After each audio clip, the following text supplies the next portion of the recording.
চুরি করো হারাম খাও, নাচতে নাচতে বেহেশতে যাও। ওরে বাবা, শামীম আলী চিশতি তো ভালো জানি তিনি কেমন কথা বলল। যদি চুরি করতে পারেন আর হারাম খেতে পারেন, তাহলে নাচতে নাচতে বেহেশতে যাবেন, প্রমাণ নেবেন। আচ্ছা, আপনি দান করছেন মানুষকে, মানুষটাকে ডেকে এসে চোরের মতো এনে তাকে দান করে দিয়েছেন, কেউ যেন না জানে। আর আল্লাহ কি বলেছে? তুমি ডান হাত দিয়ে দান করো, বাম হাত যেন জানে না। যারা এই হাদিসগুলো বোঝায় তারা কিন্তু মাইক মেরে বলে মুখে দান করেছে, বেহেশত দিব আল্লাহ, আস্তাগফিরুল্লাহ। এরপরে এ হলো চুরি করে দান করতে হবে।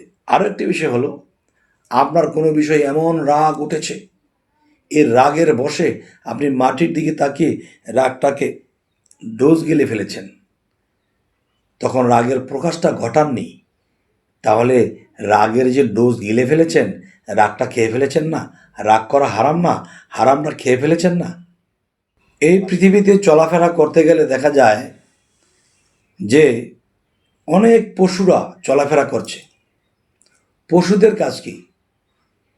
যে মানুষকে ক্ষতি করে ফেলা, মানুষকে নষ্ট করে দেওয়া।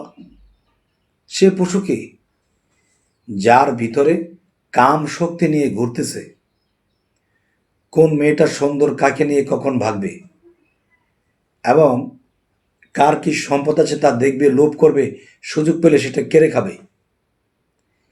তারা আসলে কি মানুষ? তারা সম্পূর্ণ পশু। আর মৃত্যুর পরে তারা মানব কুল আর পাবে না, তারা চলে যাবে সেই বানরের কোলে, কেউ চলে যাবে কুকুরের কোলে, কেউ বাঘ সিংহই জন্মাবে কর্ম অনুসারে। একজন মানুষই হয় ওলিয়া আউলিয়া, আবার একজন মানুষই হয় চোর ডাকাত বদমাইশ, আবার একজন মানুষই হয় আল্লাহর দোস্ত, আবার সেই মানুষটি হয় রাসূল আল্লাহ, আবার সেই মানুষটি মানুষের সাথে বেইমানি করে ফেলে, প্রচুর আচরণ করছে এই মানুষই, এবং মৃত্যুর পরেও সে আত্মার দিকে লক্ষ্য করলে সেটাও মানুষই। কিন্তু এই মানুষত্ব জীবনটা পেয়েছে ঠিকই, কিন্তু মানুষত্বটা ধরে রাখতে পারেনি, যার ফলে তিনি চলে গেছেন সেই মানব কুলের বাহিরে। আপনি মানুষ, আপনার ভিতরে পশু আছে, আপনি কিন্তু মানুষ, আপনার ভিতরে সিংহ আছে, কুমির আছে। সেটা কি করে? দেখবেন কুমির যখন হা করে আর হা করে যদি চাপ দিয়ে দেয়, তখন কিন্তু আর সে ছাড়ে না। তো এখন বলবো, দুনিয়ার মধ্যে মানুষ রূপে রাক্ষস কারা? তারা অবৈধভাবে ধন সম্পদ করছে, মানুষেরটা কেড়ে নিচ্ছে, গরিবের খাবার কেড়ে নিচ্ছে, তারাই হলো রাক্ষস। তার মানে সিংহ, বাঘ, ভাল্লুক এবং সেই কুমির।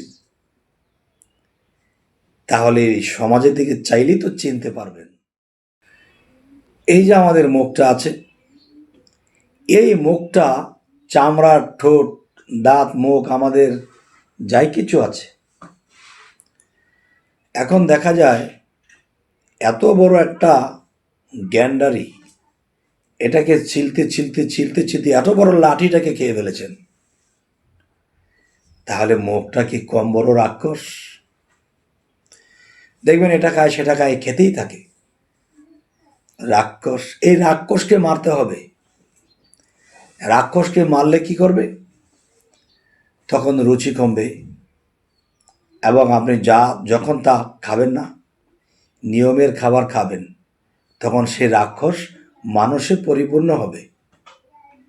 তখন এই রাক্ষস খাচ্ছে, পেটে যাচ্ছে, কীট হচ্ছে, রক্ত হচ্ছে, আর আপনি কাম ক্রোধে মানুষের ক্ষতি করছেন। মানুষ থইয়া খোদা ভজ, এই মন্ত্রণা কে দিয়াছে?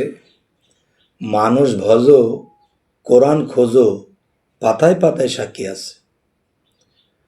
খোদায় নেহি ছায়া কায়া, স্বরূপে ধরেছে মায়া, রূপে মিশে রূপের ছায়া, ফুলকলি ছয় প্রেমের গাছে। আরব দেশে মক্কার গড়, মদিনায় রাসূলের কব্বর, বাইতুল্লাহ শূন্যের পাথর, মানুষের সব করিয়াছে। মানুষে করেছে কর্ম, কত পাপ আর কত ধর্ম, বুঝিতে সেই নিঘুর মর্ম, মন মহাজন মধ্যে আছে। খুলবে যখন দিলের কপাট, দেখবে তবে প্রেমের হাট, মারিফত সিদ্ধের ঘাট, সকলে মানুষের কাছে। সৃষ্টিরও আগে পরোয়ারে, মানুষের রূপ নেহার করে, ফেরেশতারা যাইতে নারে, মানুষ তথায় গিয়াছে রে। ওরে মানুষের সঙ্গ লইয়া পৃথিবীতে জন্ম হইয়া, খেলতে হইল মানুষ লইয়া, জাত বেনি কি জাত বাসে। ওরে মানুষের ছবি আঁকো, পায়ের দুলি গায়ে মাখো, শরীয়তটা সঙ্গে রাখো, তত্ত্ব বিশদ গোপন আছে। সেই গোপনটাই কিন্তু পাবেন যদি ওপেনে তরিকতের জগতে কোনো কামেল মুর্শিদকে ধরবেন। কি সুরত বানাইলে খোদা, রূপ মিশাই আপনার, এই সুরত দুজকে যাবে যে বলে সে গুনাগার।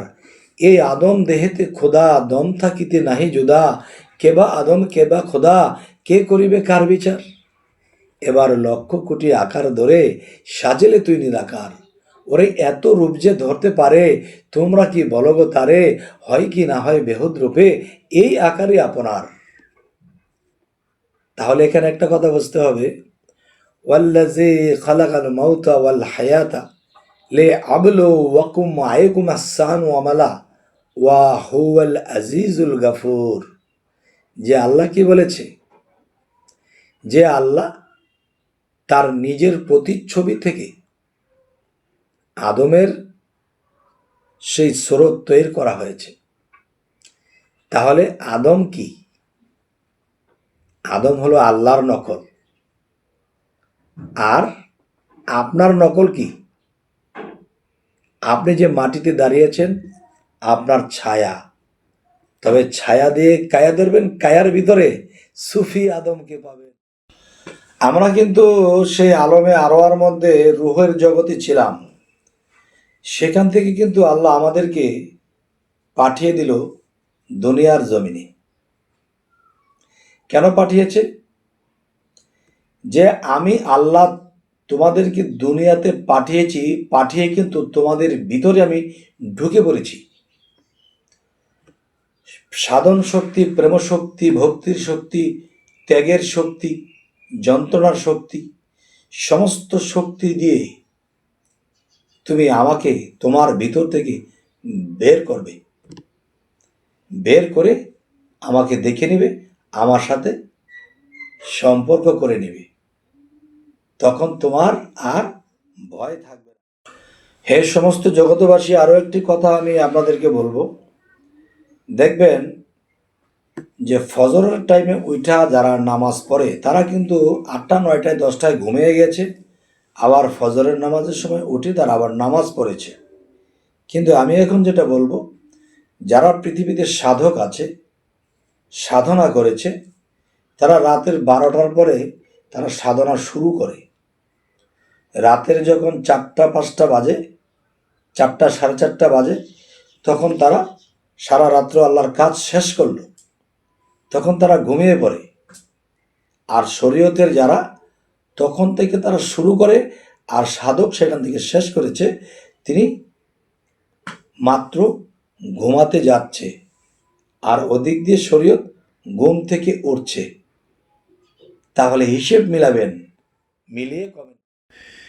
কিছু মানুষকে ব্যাত মেরে রাখতে হয়, কিছু মানুষকে আদর দিয়ে রাখতে হয়, কিছু মানুষকে এক বিছানায় রেখে বন্ধুত্বে মতো রাখতে হয়, তো আবার কিছু মানুষকে ব্যাত মেরে রাখতে হয়।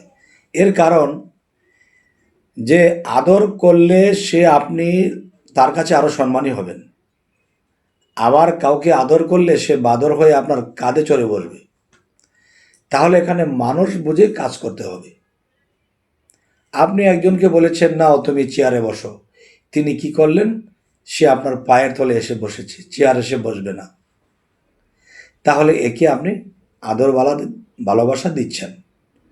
কিন্তু কিছু বাদর টাইপের লোক আছে যাদেরকে কর্কট কথা বলে তাদেরকে ধমিয়ে থামিয়ে রাখতে হয়, আর না হয়তো আপনার কাঁধে বসবে, সেটা আপনি পরিস্থিতি বুঝেই করতে হয়।